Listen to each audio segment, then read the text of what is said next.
അപ്പൊ നമ്മൾ ഇന്ന് നോക്കാൻ പോകുന്ന വണ്ടി ഏതാണ്? ഏവിയേറ്റർ എന്നുള്ള ഇലക്ട്രിക് വണ്ടിയാണ്. അപ്പോൾ ഈ ബോഡിയുടെ പ്രത്യേകത അന്നത്തെ ഞാൻ ആപ്പേരെ വീഡിയോയിൽ ഇട്ടിട്ടുണ്ടായിരുന്നു. 7 വർഷത്തെ പഴക്കമുള്ള ബോഡിയാണ്.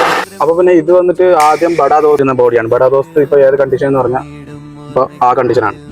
ഡൗട്ട് ഉണ്ടാവും ഇപ്പൊ ഈ ബോഡി കെട്ടിയിട്ട് ഇപ്പൊ ഈ വണ്ടി തന്നെ എടുത്തു വെക്കാൻ പറ്റുമോ? അങ്ങനെയല്ല. നമുക്കിപ്പോ ഈ ബോഡി ഇപ്പൊ നിങ്ങൾ ഉണ്ടാക്കിയിട്ടുണ്ട്. ഇപ്പൊ പിക്കപ്പിനാണ് ചെയ്തിട്ടുണ്ടായിരുന്നെങ്കിൽ ഇപ്പൊ നിങ്ങൾക്ക് ഒരു 5 വർഷം കഴിഞ്ഞിട്ട് ഇപ്പൊ പിക്കപ്പ് മാറ്റിയിട്ട് ദോസ്തിൽ കയറ്റാണെങ്കിൽ നമ്മൾ പക്കാ രീതിക്ക് ഫൗണ്ടേഷൻ ഒക്കെ സെറ്റ് ആക്കി അവർ ചെയ്തുകൊണ്ടിരിക്കുന്നത് ഇപ്പൊ പോളിഷാണ് ചെയ്തുകൊണ്ടിരിക്കുന്നത്. ഞാൻ അപ്പോൾ അന്നത്തെ വീഡിയോയിൽ ഞാൻ പറഞ്ഞിട്ടുണ്ടായിരുന്നു ഈ ബോഡിനെ ഫുൾ പോളിഷ് ചെയ്ത് ബാക്കിയുള്ള വർക്കെല്ലാം തീർത്ത് പക്ക കണ്ടീഷനിൽ പുതിയ ബോഡി കണക്കിൽ നമ്മൾ ചെയ്ത് വിടും.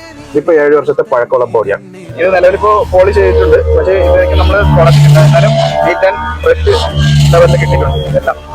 അപ്പൊ പിന്നെ ഞാൻ നേരത്തെ പറഞ്ഞ രീതിക്ക് തന്നെ ഇതെന്ന് പറഞ്ഞാൽ ഒറ്റ മുടക്കാണ്. നിങ്ങൾക്ക് ഒറ്റ മുടക്കേ ഉള്ളൂ. ഒറ്റ ചെയ്ത താഴെ കിടക്കുന്ന ഇതൊക്കെ മാറി പക്ക സ്റ്റീൽ, നമ്മളെ പുതിയ സ്റ്റീൽ എങ്ങനെ ഇരിക്കുന്ന രീതിക്ക് ഇത് ഇപ്പൊ കാണുന്ന രീതിക്ക് പക്ക രീതിക്ക് ഫുൾ വർക്ക് കഴിഞ്ഞ് കസ്റ്റമർ വന്നിട്ട് പഴയ വണ്ടിക്കാണ് ഈ ബോഡി കയറ്റുന്നത്. അപ്പോൾ എല്ലാവർക്കും ഡൗട്ട് ഉണ്ടാവും, ചിലപ്പോൾ പുതിയ വണ്ടിക്ക് തന്നെ നമ്മൾ ഈ ബോഡി കയറ്റുന്നുണ്ട്. അങ്ങനെ ഒന്നുമില്ല. ഇപ്പോൾ ടെസ്റ്റ് സമയമാകുമ്പോൾ നിങ്ങൾക്കിപ്പോൾ എന്തായാലും പേച്ച് വർക്ക് ചെയ്യാൻ വേണ്ടിയിട്ട് ആ ബോഡി ഇറക്കും നിങ്ങളെല്ലാവരും. അപ്പോഴത്തേക്കും നിങ്ങൾ ക്യാബിൻ പേച്ച് വർക്കിന് ടൈം ആകുമ്പോൾ ഇതേ രീതിക്ക് നമ്മുടെ അടുത്ത് വന്നാൽ നമ്മളിപ്പോൾ അതിൻ്റെ ഫൗണ്ടേഷൻ കാര്യങ്ങളടിച്ച് ബോഡിയെ നമ്മൾ കയറ്റാൻ തുടങ്ങും. ആ സമയം കൊണ്ട് നിങ്ങൾക്ക് പേച്ച് വർക്ക് തീർത്തിട്ട് വന്നാൽ ബോഡിയെ കയറ്റി നിങ്ങൾ നല്ല രീതിക്ക്